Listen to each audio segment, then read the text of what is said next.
Welcome to my channel seven segment institute. आज हम लोग बात करने वाले हैं एलिमेंट्स के एटम्स के अंदर जो इलेक्ट्रॉन, प्रोटॉन और न्यूट्रॉन रहते हैं उनका किस सेल में वैल्यू जाता है, कितना वैल्यू जाता है और कितना कैसा स्ट्रक्चर इनका बनता है, और एक एलिमेंट में कितने इलेक्ट्रॉन, प्रोटॉन, न्यूट्रॉन वगैरह रहते हैं। तो बात करते हैं पहले हाइड्रोजन की। इसका सिंबल होता है आपका H।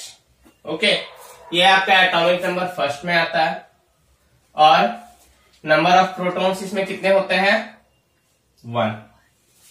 Okay, number of electrons कितने होते हैं इसमें 1 और नंबर ऑफ न्यूट्रॉन्स होते हैं इसमें 0 या फिर कुछ नहीं, नल कर दो इसको। और इसमें जो स्ट्रक्चर बनता है डिस्ट्रीब्यूशन ऑफ इलेक्ट्रॉन वो बनता है K में 1 बनता है, बाकी सब आपका नल हो जाता है, इसलिए इसका वैलेंसी 1 होता है। अब देखो इसमें समझने वाली बातें क्या है, थोड़ा सा हम इसके बारे में डिटेल में जानेंगे।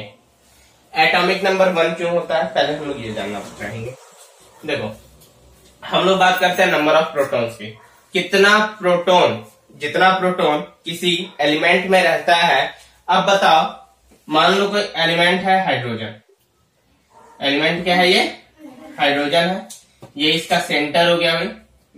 हम लोग को पता है कि रदरफोर्ड ने जब दिया था, रदरफोर्ड का जब एक्सपेरिमेंट मॉडल आया था हमारे पास, तब क्या आया था, उन्होंने क्या बताया था रदरफोर्ड ने, कि जब हमने अल्फा पार्टिकल्स को रदरफोर्ड गोल्ड प्लेट पे बॉम्बार्डिंग कराया था, ठीक है, तब जाके हमें पता चला था कि जो सेंटर पे जो होता है उसको कहते हैं न्यूक्लियस, और उसमें जो होता है वो प्रोटॉन होता है।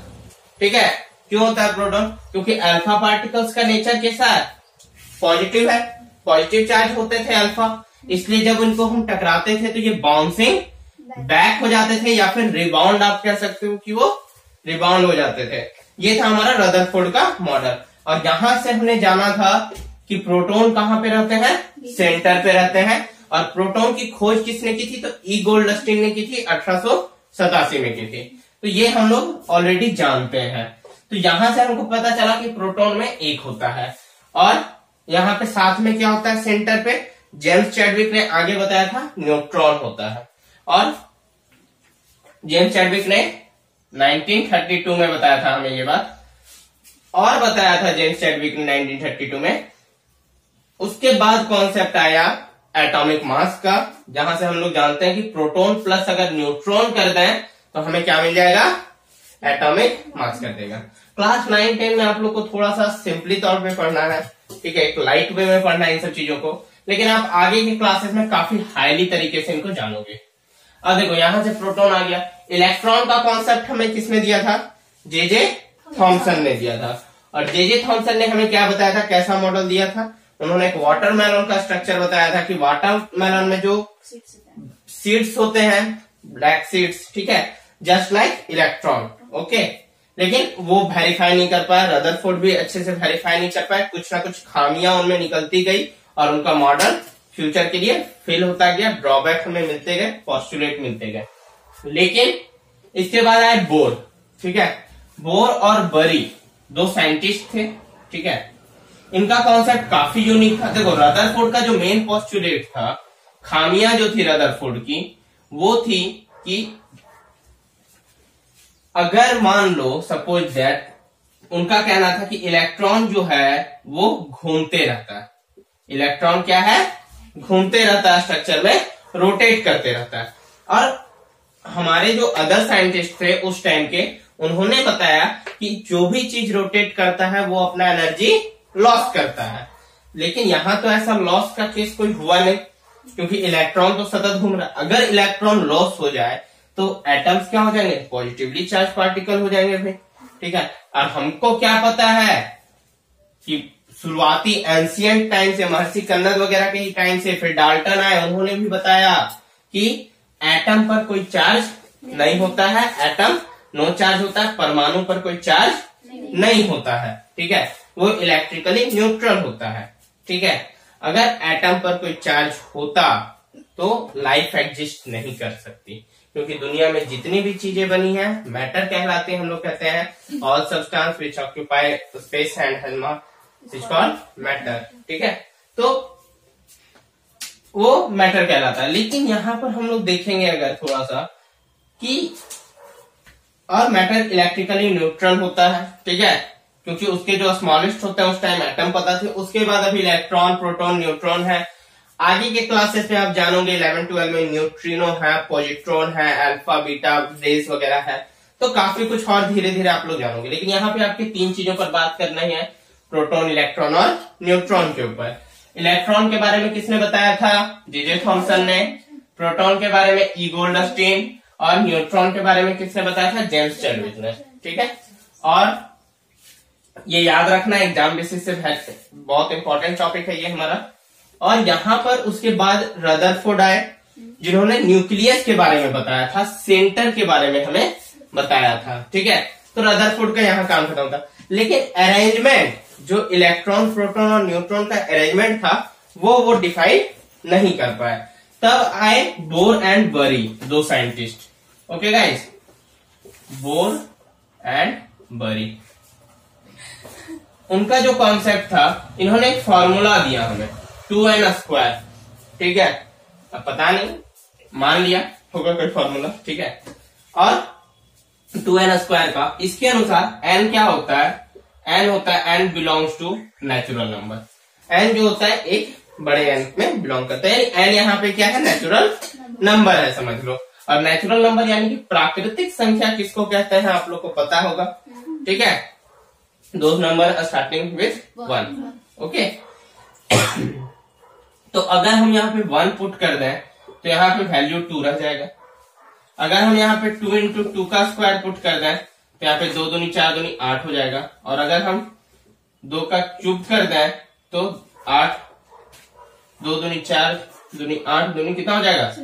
16 हो जाएगा, ठीक है। ठीक है, तो इस तरह के फॉर्मेट में हमारा क्या होता है?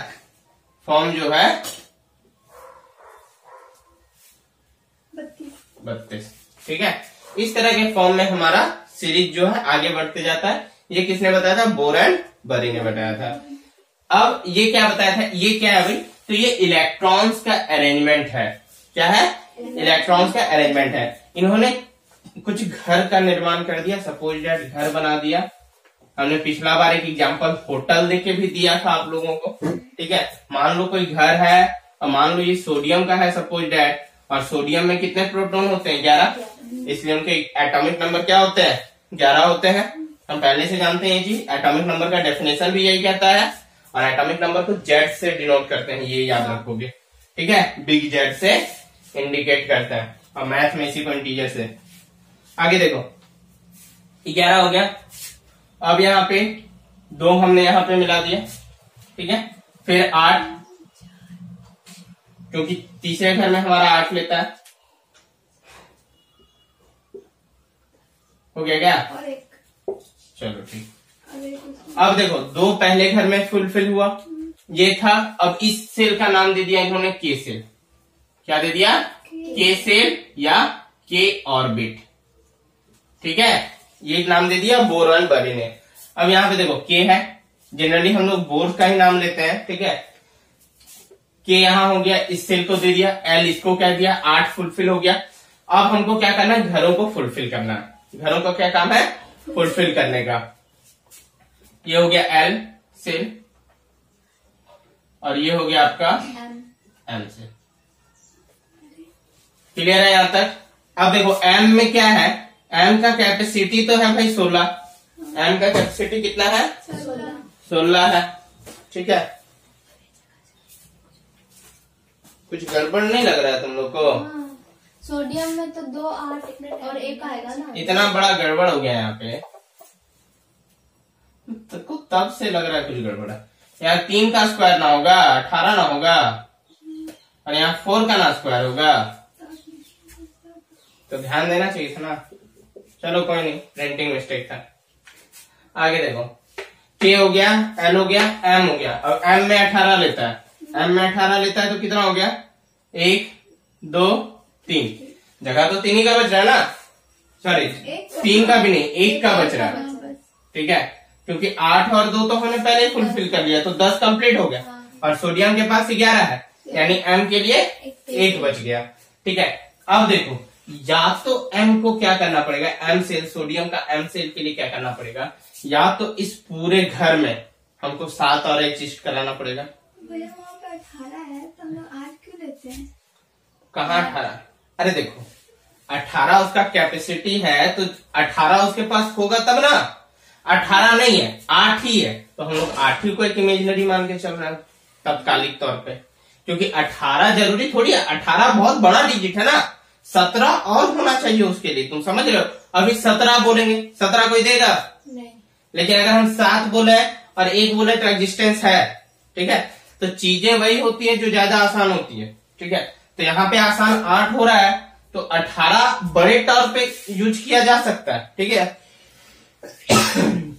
लेकिन यहाँ के लिए 8 ही लेंगे। ठीक है, तत्कालिक तौर पे। ओके, ये कॉन्सेप्ट क्लियर हो गया। 8 क्यों ले रहे हैं, क्योंकि हमें नंबर्स कम है हमारे पास, यहाँ 1 है, तो अब क्या हो गया, इसका जो वैलेंसी होता है ना वो 1 हो जाएगा। सोडियम का वैलेंसी कितना हो जाएगा हमारा, 1 हो जाएगा, क्योंकि इसको फुलफिल होना है। अब फुलफिल क्यों होना है, फुलफिल क्यों होना है बताते हैं हीलियम का कॉन्सेप्ट लेके। देखो हीलियम का सिंबल He होता है, एटॉमिक नंबर 2, प्रोटॉन भी 2 हो जाएगा, इलेक्ट्रॉन भी 2 हो जाएगा, नंबर ऑफ न्यूट्रॉन्स कितने होते हैं इसके 1, और यहाँ हो जाएगा 2। अब ये सेल इसका क्या हो गया, के सेल, देखो के में 2 लेता था, ये फुलफिल हो गया, के फुलफिल हो गया, जहां इसका वैलेंसी इसका 2 हो गया या 0 हो गया। ठीक है, देखो पूरा कंप्लीट हो गया। दुनिया में कुछ स्टेबिलिटी चाहिए सबको, दुनिया में क्या चाहिए, स्टेबिलिटी चाहिए, सबको सक्सेस बनना है, सबको सक्सेसफुल बनना है। ठीक है, तो हम लोग क्या करते हैं जनरली, हमारा क्या कॉन्सेप्ट है आपके अनुसार स्टेबिलिटी किसको कहते हैं? अगर आप पढ़ रहे हैं, आपको फ्यूचर में स्टेबल होना है, तो आपको क्या चाहिए जनरली, आप क्या चाहते हो, बहुत अच्छी जॉब, एक अच्छा घर और एक कार। नॉर्मली इंसान का यही ख्वाहिश होता है। ठीक है, जनरली जो होता है मैं वो बता रहा हूँ। ठीक है, कि एक सुंदर सी कार हो जाए, अगर गर्ल्स है, अगर बॉयज है तो एक अच्छी लड़की से शादी हो जाए, ये भी ड्रीम होता है जनरली उन लोगों का।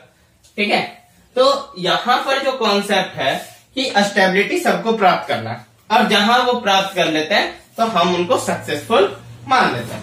अब सक्सेसफुल लोगों में मुकेश अंबानी का नाम सबसे पहले लिया जाता है। ठीक है, अब ठीक है, तो क्योंकि वो अभी चल रहा है, वो स्टेबल है। अगर कल को आप जैसे मान लो कोई एक इंसान चाह भी लेगा कि हाँ भाई हम जियो का सिम नहीं लेंगे, एयरटेल का ले लेते हैं, उनको नुकसान हो जाएगा, होने वाला है क्या?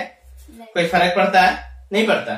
उतना तो उनका गिनती, उनका तो वो क्या बोलते हैं, जैसे इरर हो जाता होगा रुपया में। ठीक है, वो 400-500 का तो इरर शो कर देता होगा उनका,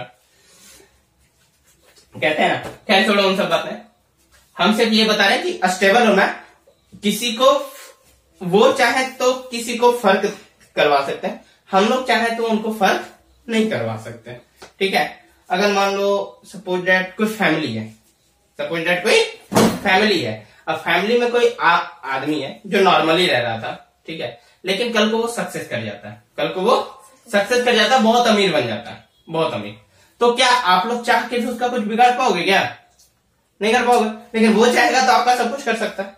तो सिंपल सी बात है, तो स्टेबिलिटी हम लोग कहीं ना कहीं वही सब चीजों को लेकर मांगते हैं।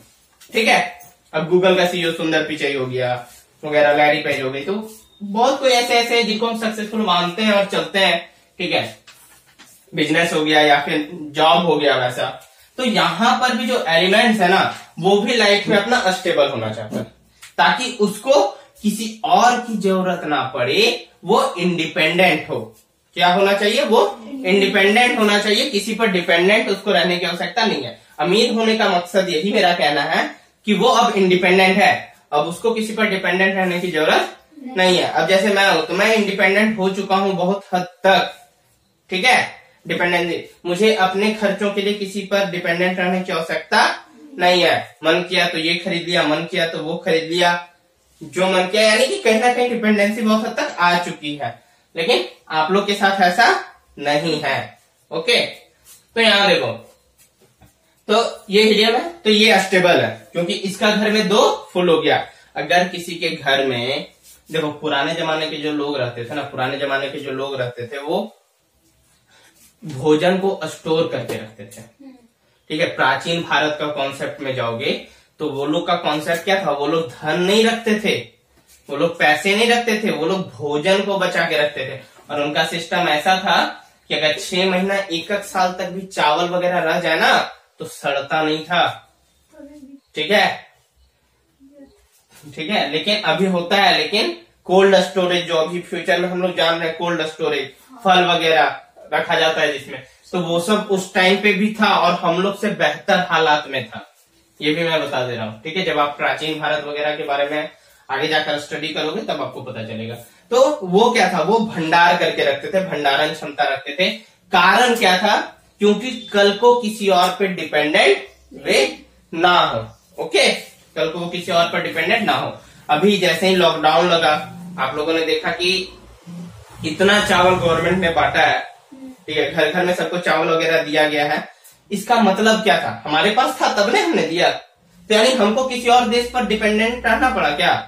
जब एक टाइम भारत में अकाल वगैरह पड़ा था तो पता है आपको 1980, 1975, 1972 के दशक में हम लोग गेहूं तक दूसरे देशों से खरीदना पड़ता था कई बार। सोच लो, जबकि भारत एक कृषि संपन्न देश था। अंग्रेजों ने तो जो हालत करके गया था, बुरा हालत करके गए, उसके बाद फिर बाकी की गवर्नमेंट आई, तो यानी इतना खराब हालत था कि हम लोग को दाना तक नसीब नहीं होता था। अमेरिका जैसे देशों से हम लोग खरीदते थे। ठीक है, बदले में वे हमसे बहुत कुछ हम लोग का स्वायत्ता छीन लेते थे, वो अलग बात है, लेकिन देते थे कम। ठीक है, क्योंकि कोई फोकट में मदद नहीं करता। हम भी मदद कर रहे हैं, हम भी पढ़ा रहे हैं, तो पैसा दे रहे हैं, धन दे रहे हैं, तब हम पढ़ा रहे हैं। ठीक है, नहीं तो इतना कौन चिल्लाएगा बताओ तुम लोग के सामने फोकट में। देखो लिथियम है, लिथियम का एटॉमिक नंबर कितना होता है, 3 है। अब देखो नंबर ऑफ प्रोटॉन्स 3 हो जाते हैं, नंबर ऑफ इलेक्ट्रॉन कितने हो गए, 3। क्या, और number of number of neutron कितने होते हैं, 4। ठीक है, हाँ देखो 4 ही है। तो अब यहाँ देखो डिस्ट्रीब्यूशन ऑफ इलेक्ट्रॉन कितना हो जाएगा, पहला सेल में तो 2 ही लेगा, दूसरे सेल के लिए अब आते हैं तो 1 लेगा ये। ठीक है, दूसरे सेल में क्या लेगा, 1 लेगा, बाकी खाली। अब इसका वैलेंसी जो है वो 1 हो जाएगा। ठीक है, इसका वैलेंसी जो है सो 1 हो जाएगा। ठीक है, यहां तक क्लियर है, कोई डाउट है समझने में सितारा, कोई डाउट है, क्लियर है। ओके, आगे बढ़ते हैं। बेरिलियम का इसी तरह बी है, 4 है, protons 4, electrons 4, number of neutrons इसके हो जाएंगे आपका 5, और यहां हो जाएगा 2, यहां हो जाएगा 3, सॉरी 2 हो गया यहाँ पे, और ये हो जाएगा आपका 2। ओके, क्योंकि लास्ट ऑर्बिट में जितना रहता है, ठीक है, वैलेंसी का फुल फॉर्म क्या है, जबकि कहाँ पे 7 होगा, क्यों 7 होगा भाई, लिथियम का एटॉमिक नंबर 7 होता है। एटॉमिक नंबर लिथियम का एटॉमिक मास 7 होता है। तो एटॉमिक मास 7 होता है, यानी कि number of neutrons equal to number of protons.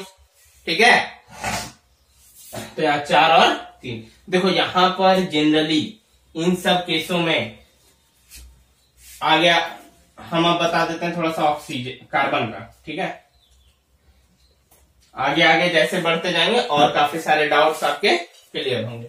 Carbon का C होता है, एटॉमिक नंबर इसके हो जाते हैं 6। तो यहाँ number of protons 6, electrons 6, number of neutrons हो जाते हैं इसके 6, और यहाँ हो जाएगा 2, यहाँ होगा 4 और 4। अब देखो मान लो अगर हम ये कार्बन का स्ट्रक्चर बनाते हैं, ठीक है, तो ये तो हो गया फुलफिल हुई, हो गया ना, K और L सेल में ही, तो यहाँ तो 4 हो गया। अब देखो वैलेंसी का फुल फॉर्म क्या होता है, द कंबाइनिंग कैपेसिटी ऑफ, ठीक है, the combining capacity of this atoms, ठीक है, this atoms in other, this atoms of the elements in the other elements. ठीक है, तो जो कंबाइनिंग कैपेसिटी है, तो यहाँ देखो 4 है, इसका क्या है 4 है। देखो जो चीज न्यूट्रल होता है, स्टेबल होता है, उसको बॉन्डिंग बनाने का कभी जरूरत नहीं पड़ता है। ठीक है, आगे बताएंगे कैसे। यहाँ देखो 4 है, तो इसको भी फुलफिल करना है, इसको भी स्टेबल होना है, तो इसको 4 और चाहिए। तो या तो वो 4 किसी को दे सकता है या तो 4 किसी से ले सकता है, दोनों ऑप्शन है इसके पास।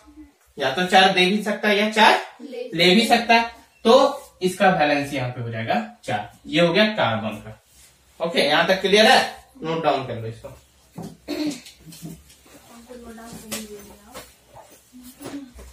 ये बोर एंड बरी वाला भी नोट डाउन करोगे? इरेज करें इसको, स्ट्रक्चर इरेज करें ये।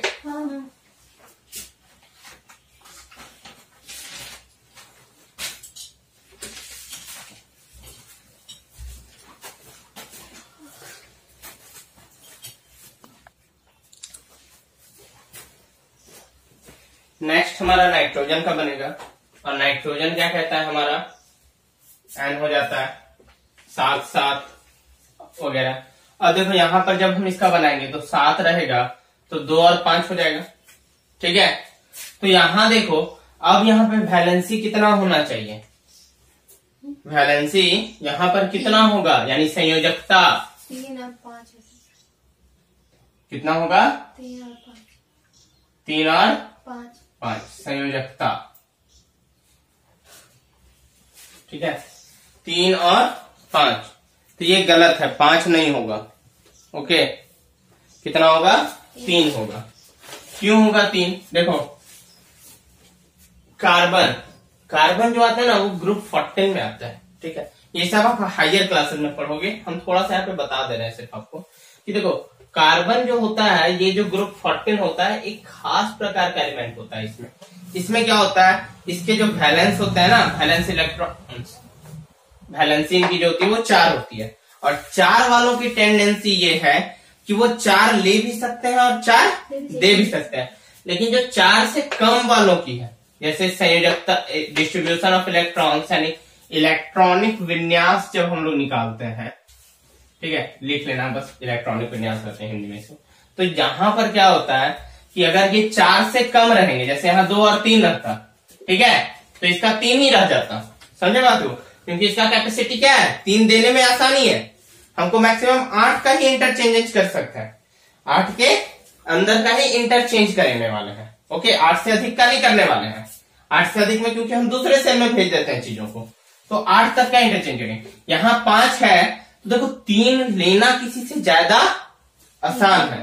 ठीक है, अब जैसे कि इसके पास 5 है, ये 3 किसी से ले सकता है इजिली, तो बोरोन से ले सकता है ये यहाँ पे। ठीक है, लेकिन इसमें भी कैरिकुलम है कि वो बोरोन के साथ बॉन्डिंग बनाने के बाद ज्यादा स्ट्रॉन्ग बिहेव करता है।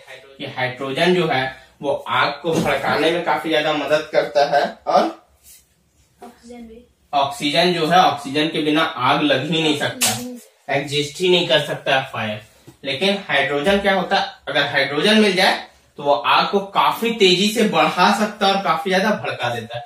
लेकिन जब दोनों मिलते हैं तो बना देते हैं पानी।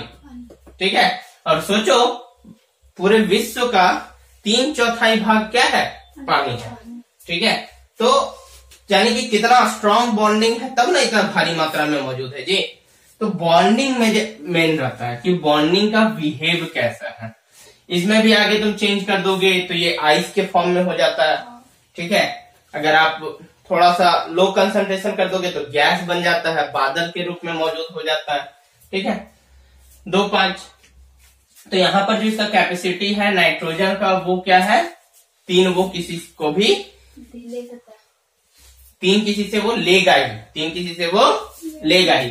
और यहाँ पे आपका कॉन्सेप्ट जो बना रहा है ना, ये यही मेटल और नॉन मेटल का कॉन्सेप्ट बतलाता है। कौन, डिस्ट्रीब्यूशन ऑफ इलेक्ट्रॉन, इलेक्ट्रॉनिक विन्यास। इसको देख के आप बता सकते हो कि कौन मेटल है, कौन धातु है और कौन अधातु है। कुछ एक्सेप्शन केस आपको केमिस्ट्री में हर जगह मिलेगा।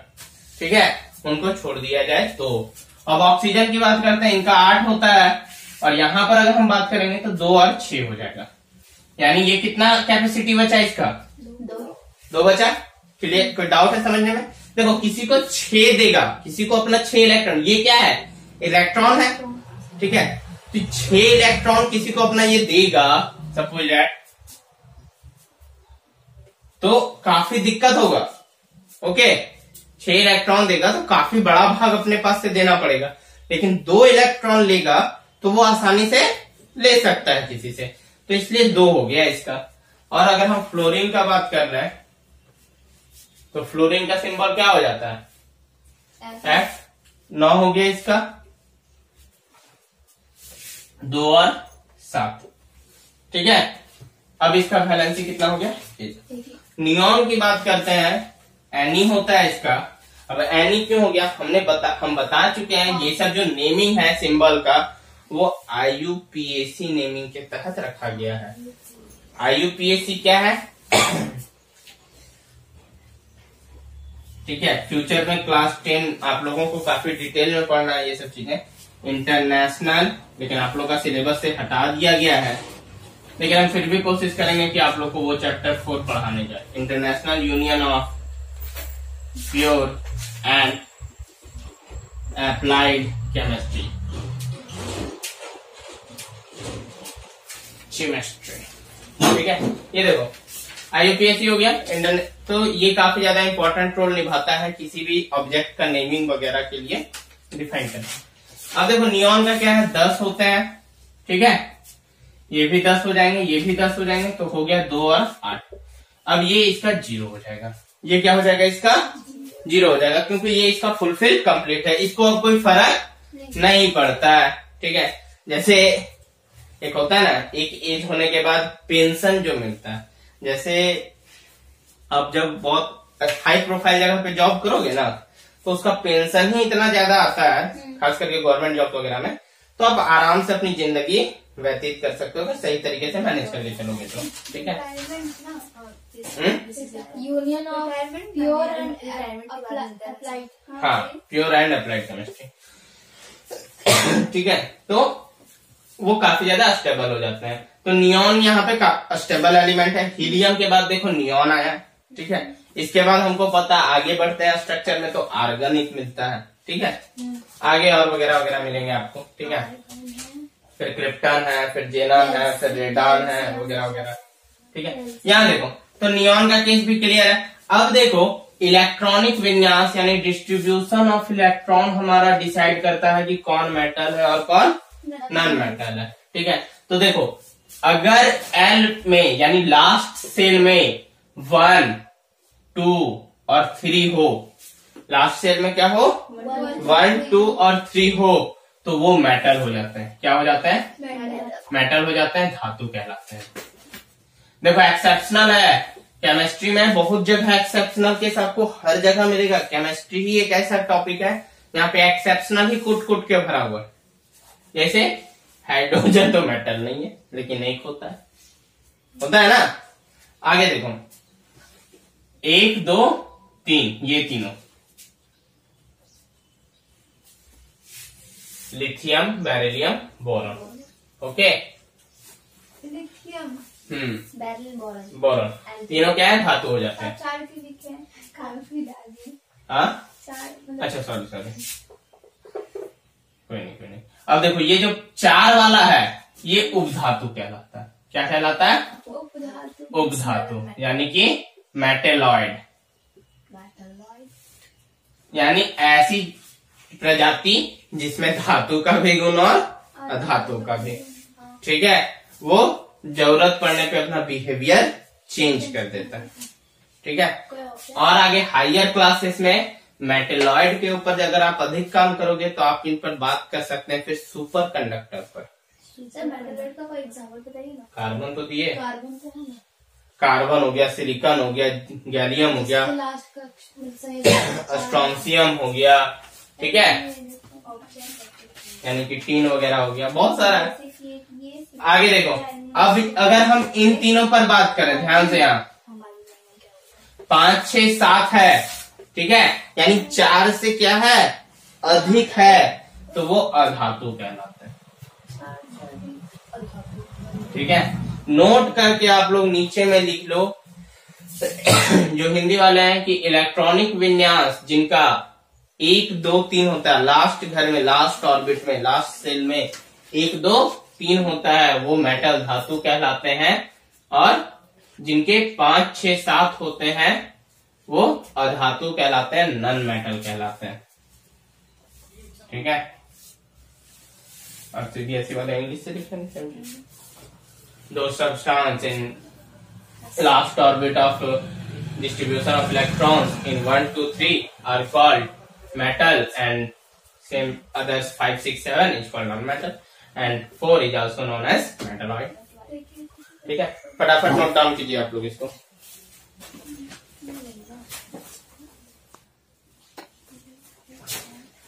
सोडियम का देख लो, सोडियम का हम लोग सिंबल देख चुके हैं, 11 होता है। ठीक है, एटॉमिक नंबर सॉरी सिंबल इसका Na होता है। Na क्यों होता है भाई? तो देखो, नाइट्रोजन के नाम से ऑलरेडी N हम लोग लिख चुके हैं, और सोडियम है सल्फर का।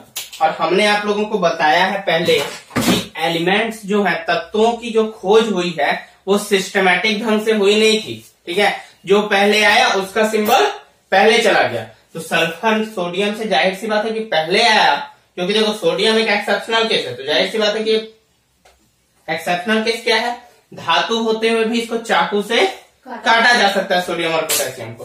ठीक है, तो यहाँ पे क्या हो गया आपका कि सोडियम का 11 होता है। ठीक है, अब देखो नंबर ऑफ प्रोटॉन्स 11, इलेक्ट्रॉन्स 11, और न्यूट्रॉन्स कितने होते हैं? 12 होता है, 23 होता है इनका। और KLMN में जाएगा तो पहले घर में 2, दूसरे में 8, 8 2 10 हो गया 1, और N में कुछ नहीं, यानी M सेल में ये गया, और इसका वैलेंसी कितना हो जाएगा? 1 हो जाएगा। क्लियर है? और इसी का स्ट्रक्चर हमने बताया था वो KLMN वाला, तो आपसे इलेक्ट्रॉनिक स्ट्रक्चर भी पूछ सकता है। ठीक है, क्लास 9 में तो जाहिर सी बात है कि पूछा ही जाता है, और क्लास 10 वालों के लिए आपसे 1 नंबर में पूछ सकता है। ठीक है, 2-3 एलिमेंट दे दिया, क्योंकि देखो एग्जाम का पैटर्न हमको नहीं पता है कि क्या पूछने वाला है, क्योंकि एग्जाम का पैटर्न इस बार चेंज करने वाला है, और जिस साल एग्जाम का पैटर्न चेंज होता है उस साल एग्जाम टफ होता है, क्योंकि हम लोगों को एग्जैक्ट पैटर्न पता नहीं होता है।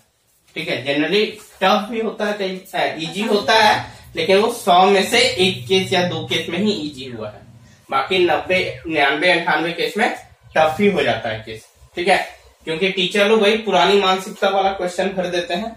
ठीक है, क्योंकि सब तो एक ही रहने वाला है। आगे देखो, तो सोडियम का यहाँ केस कॉन्सेप्ट खत्म है। थोड़ा सा हम बात कर लेते हैं कैल्शियम की। और जब इसका Na जो नाम लिया गया वो इसका लैटिन नेम है। कौन सा नेम है भाई? लैटिन नेम है, यानी कि लातिनी भाषा में। यूरोप में एक और भाषा चलती है, लातिनी भाषा। ठीक है, लातिनी। अब देखो कैल्शियम क्या है? Ca हो गया। ओके, और एटॉमिक नंबर इसका कितना होता है? 20। Number of protons 20, number of electrons 20, neutron भी 20 ही होता है एटॉमिक नंबर, क्योंकि इनका 40 हो जाता है। ओके, देखो कुछ का एटॉमिक मास आपको याद रखना पड़ेगा। ठीक है, इंपॉर्टेंट वालों का याद रख लोगे ज्यादा बढ़िया रहेगा। पहले सेल में 2, 8, 8 2 10 हो गया। अब देखो तीसरे सेल में हम जहां बात किए तो कितना ले सकता है, इसका कैपेसिटी कितना था लास्ट सेल का? देखो L सेल का 3rd नंबर पे आता है ये, सॉरी M सेल का ना, M सेल का 2nd नंबर, KLMN। ठीक है, M 3rd में आता है, यानी 2 into 3 का स्क्वायर करेंगे तो 18 आएगा आपका। ठीक है, तो देखो पहले घर में कितना हो गया? 2 हो गया। ठीक है, कैल्शियम का। दूसरे घर की अगर हम बात करें तो 8 हो गया।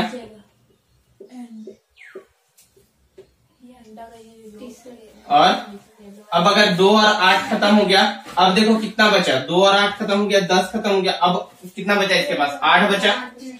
ठीक है, कितना बच गया? 8 बच गया कैल्शियम के पास, सॉरी 10 और बच गया ना। कितना बच गया? 10 और बच गया। तो अब अगर आप 10 अगर इसमें दे दो, 10 8 2 10, कैल्शियम का 20 होता है ना। हाँ, 2 8 8 2 10 हुआ ना, तो 3 4 5 6 7 8 9 10। अगर आप 10 दे भी देते हो इसमें, तो देखो 8 इसमें और फुलफिल चाहिए। कितना फुलफिल और होना चाहिए? 8 होना चाहिए। जो 8 वाला है, हाँ, वो कितना घर तक हम लोग 8 ले सकते हैं? कितना घर तक लोगे? जनरली जब तक आपका 18 फुलफिल ना हो जाए तब तक। अगर 18 फुलफिल होने के बाद 1 2 3 या 4 5 6 7 वाला कॉन्सेप्ट बनता है, 26 ले लो, 25 ले लो, ठीक है, 27 ले लो, 28 ले लो, एकदम फुलफिल होगा। एक एग्जांपल हम बता देंगे और हम इसका एक और खतरनाक वाला चीज बताने वाले, पहले इसको समझ लो, उसके बाद आपका सारा डाउट क्लियर होने वाला। 2 8, तो इसलिए ये फुलफिल नहीं होगा। तो यहाँ पर हम लोग कितना लेते हैं? 8 ही लेते हैं, ठीक है। और फिर से इसमें 2 8 18 और इस घर के लिए 2 भर देते हैं एंड सेल में, ठीक है। तो यहाँ भी इसका वैलेंसी कितना हो गया? 2 हो गया। अब देखो प्रॉब्लम क्या है पता है? तो ये जो इस तरह का खेल यहाँ पे हो रहा है ना, तो ये ऐसे नहीं होना चाहिए, ये मानना था हमारे साइंटिस्टों का, लेकिन ऐसा खेल यहाँ पे हुआ, ठीक है। इसलिए फ्यूचर में आप लोग एक और जबरदस्त कॉन्सेप्ट पढ़ने वाले हो, 1s2, 2s2, 2p6, 3s2, 3p6, 3d10, 4s1, 4p6, 4d10, 4f कितना था? 16 था ना, ठीक है। और क्या हो गया? 5s1, 5p6, 5d10, 5f16, 16 होता है ये सर, हाँ। 6s1, 6p6, 6d10, 6f16। इस तरह करके ये सीरीज जो है आगे बढ़ता जाएगा और इस टर्म पे आपको पता चलेगा। देखो 2 8 8 2 से हमको पता क्या चलता है, यहां से हम लोग को पता चल जाता है कि इनसे सिर्फ पता चल जाता है, डिस्ट्रीब्यूशन करने से आपको पता चल जाता है कि ये इसका कौन सा एलिमेंट है, एटॉमिक नंबर क्या होगा, प्रोटॉन क्या होगा, इलेक्ट्रॉन क्या होगा, न्यूट्रॉन क्या होगा, सिर्फ आपको इन सब की मदद से पता चल जाएगा। साथ में आपको ये भी पता चल जाएगा कि ये कौन सा ग्रुप में है, ठीक है, कौन सा पीरियड में है, वगैरह वगैरह काफी कुछ पता आपको चल जाएगा, ठीक है। लेकिन ये हर जगह फुलफिल नहीं होता। 2pc इसलिए 3s2, फिर आपका 4, ठीक है, जैसे यानी कि आपका स्ट्रक्चर क्या है, 4s2, फिर 3p, फिर 3d, फिर 4p, फिर 5s, इस तरह करके आपका जो भी है इस तरह से आपका स्ट्रक्चर आगे बढ़ने वाला है, ठीक है। और ये वाला कॉन्सेप्ट आपका काफी कुछ बताता है। अगर 2 पे आता है, ठीक है, 2s2, s का कैपेसिटी होता है, ये 2 6 10 16, ये क्या होता है? कैपेसिटी होता है। जैसे सेल का कैपेसिटी यहाँ पे बता रहे हैं ना, ठीक है, उसी तरह एसपीडीएफ का ये वाला कैपेसिटी है। तो ये पढ़ना नहीं है, फ्यूचर के लिए है, तो फ्यूचर के लिए इसको छोड़ देते हैं, ठीक है। इस पर आप लोग काम करके लाओगे। एक हम बता देते हैं, और चलो अगर इस पर आप देखो 30 तक का करके लाओगे, मान लो हम बात करते हैं कॉपर का, ठीक है, किसका बात कर रहे हैं? कॉपर का। तो कॉपर का है भाई, Cu होता है 29 होता है, और कॉपर का ये होता है तुम्हारा 29, ये भी हो जाएगा 29, और ये हो जाएगा आपका 32।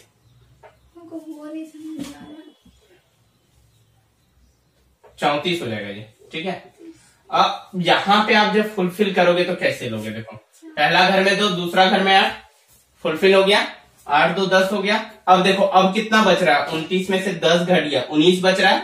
अब आप इसमें 18 डालो, फला नहीं, अब इसमें हमने 18 डाला, अब 1 बचा, अब 1 डालो।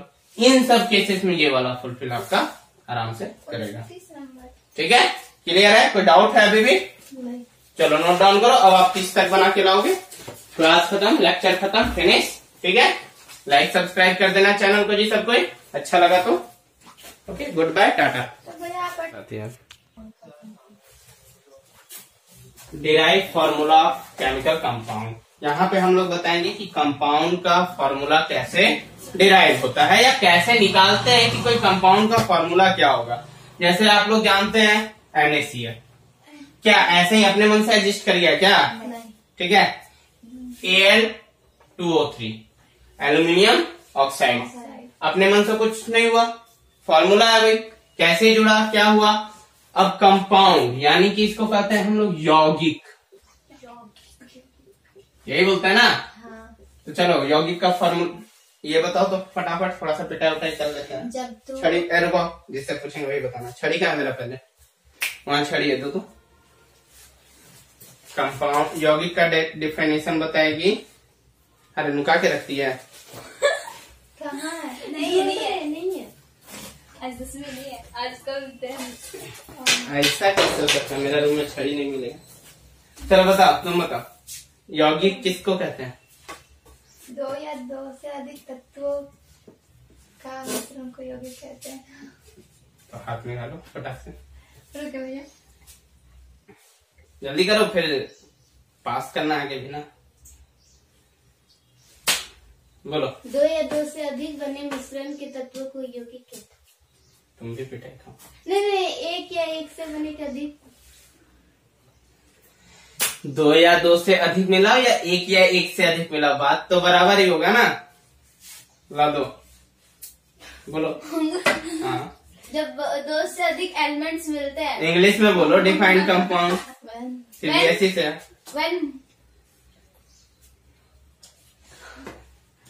लिखवाए हैं आप लोग को डेरिवेशन, ऐसा नहीं कि क्लास 8 से लिखवाते हैं, 9 से लिखवाए हैं, सब में लिखवाए, क्लास 10 को भी लिखवाए। when two elements or more when more than two elements which were combined and it is called compound.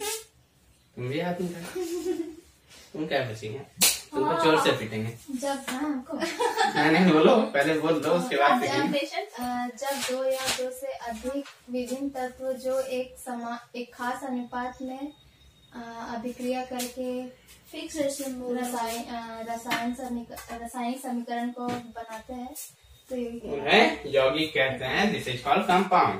Okay, एक फिक्स्ड रेशियो, ये वाला इम्पोर्टेंट टर्म है। अगर कोई भी रेशियो में मिला देंगे तो वो तो मिक्सचर बन जाएगा, मिश्रण बन जाएगा, लेकिन एक खास ratio in a fixed ratio.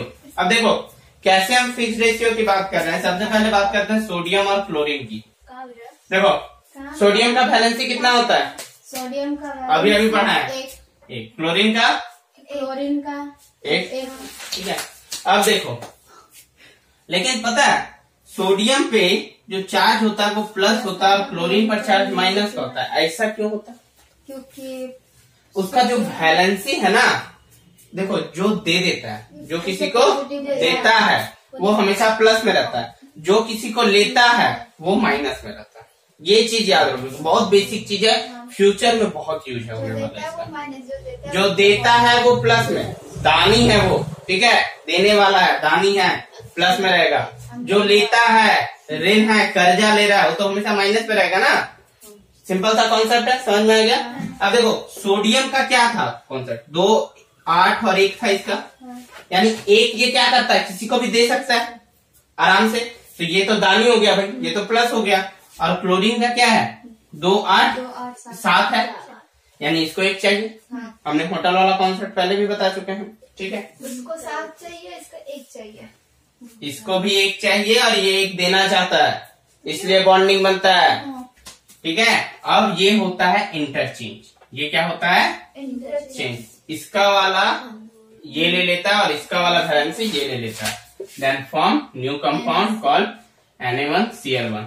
अब देखो दोनों में 1 1 है तो आप हटा सकते हो। ये हो गया आपका फॉर्मूला, ठीक है। NaCl आपका कुछ इस तरह से बनता है। एल्युमिनियम ऑक्साइड का कैसे? अब देखो एल्यूमिनियम ऑक्साइड का लेते हैं। एल्यूमिनियम का कितना होता है भाई वैलेंसी? 3 होता है, ठीक है। कितना होता है एल्यूमिनियम का? 13 होता है ना, तो 13 होता है तो 2, 8 और कितना हो गया? 3 हो गया, तो लास्ट में कितना हो गया? 3, 2, 8, 10 और 3, 13, 3 हो गया। अब ऑक्सीजन का कितना होता है भाई? 2 होता है, ठीक है। वैलेंसी का 2, ऑक्सीजन का 2 होता है ना, 2 और 6 सब भूल गए क्या? अभी बताए सो 2 और 6, ऑक्सीजन का 8 होता है एटॉमिक नंबर, 2 और 6 8, एक्सचेंज किया भाई हमने, Al के पास चला गया 2 और ऑक्सीजन के पास आ गया 3, ऑक्सीजन कितना नंबर आता है? 6, 8। याद नहीं कार्बन तुमको, आता है 6 में। अब पीटना स्टार्ट करेंगे तुम लोग को, और कुछ नहीं, बहुत हो गया मस्ती। Al2O3 हो गया, क्लियर है यहाँ तक? समझ में आया Al2O3 कैसे बन गया? कोई डाउट है अभी भी? तो इस तरह से फॉर्मूला का डेरिवेशन होता है, ठीक है। अब देखो थोड़ा सा कॉम्प्लेक्स की ओर बढ़ते हैं। ये तो सिंपल है सब, ठीक है। कॉम्प्लेक्स वालों पर बात करते हैं। ये नोट डाउन करना, नोट डाउन करो फटाफट। और आगे भी इसी तरह से बनाते जाना। रासायनिक ये देखो, तो ये तो छोटी सी चीजें हो गई। इन्हीं सब के बदौलत ना आगे क्लास 9, 10 वगैरह में पढ़ना है, क्योंकि ये जब भी आएगा टॉपिक Na के साथ अगर Cl, मान लो कुछ दूसरा चीज है, सोडियम के साथ कार्बोनेट लगा हुआ है, क्लोरीन मान लो कोई HCl के साथ है, ठीक है, तो NaCl अलग हो जाएगा और कार्बोनेट के साथ हाइड्रोजन चला जाएगा, तो वो हाइड्रोजन कार्बोनेट बना देगा, क्योंकि इनका बॉन्डिंग जो होता है वो पावरफुल होता है सबसे ज्यादा। क्यों? NaCl कहाँ मिलता है जी आप लोग को? नमक। नमक खाएं कि नहीं खाएं? रोज खाते हैं ना, ठीक है। इसके बिना स्वाद का एहसास ही नहीं होता है। बिना नमक के कभी खाना खाए हो? जिस दिन डालने भूल जाते हो उस दिन ना, मेरी मम्मी कितना टेस्टी लगता होगा उस दिन। खराब लगता है। सर हम लोग चीनी से ज्यादा तो नमक खाते, तो फिर हम लोग को क्या शुगर खा भी करना चाहिए ना नमक। पकाने के बाद नमक खा सकते हैं, लेकिन कच्चा नमक अच्छा नहीं होता बॉडी के लिए। देखो, सबसे बेस्ट नमक जो होता है ना, वो होता है आपका सेंधा नमक, ठीक है। नहीं, वाइट रहता है, काला नमक अलग होता है। सेंधा नमक जो होता है, जो दुर्गा पूजा वगैरह में जो ये जो नवरात्रि करता है, नवरात्रि करती हैं लेडीज लोग, वो लोग साधारण नमक भी नहीं खाया जा सकता, उनमें रीति रिवाज है। सेंधा नमक बॉडी के लिए बहुत ज्यादा हेल्पफुल होता है ये नमक, और हम लोग का प्राचीन में यही खाया जाता था, ये वाला नमक नहीं खाया जाता था। सब आयोडीन बोल बोल के और कमजोर करवा दिया हम लोग को। देखो, हम लोग का प्रॉब्लम क्या है ना, हम लोग का प्रॉब्लम ये है कि जब तक कोई चीज को ना हम लोग फॉरेन से यानी लिखा हुआ मुहर मार के नहीं आ जाएगा ना हम लोग के पास, तब तक हम लोग क्या मानते हैं कि वो चीज खराब। अच्छा भैया, जूम वाला ऐप वो चाइनीज है क्या? हाँ, कौन जूम है? आगे देखो, यहाँ पे नेक्स्ट फॉर्मूला का केस देखो। अब हम लोग बात करते हैं सोडियम कार्बोनेट की। किसकी बात कर रहे हैं? सोडियम कार्बोनेट की।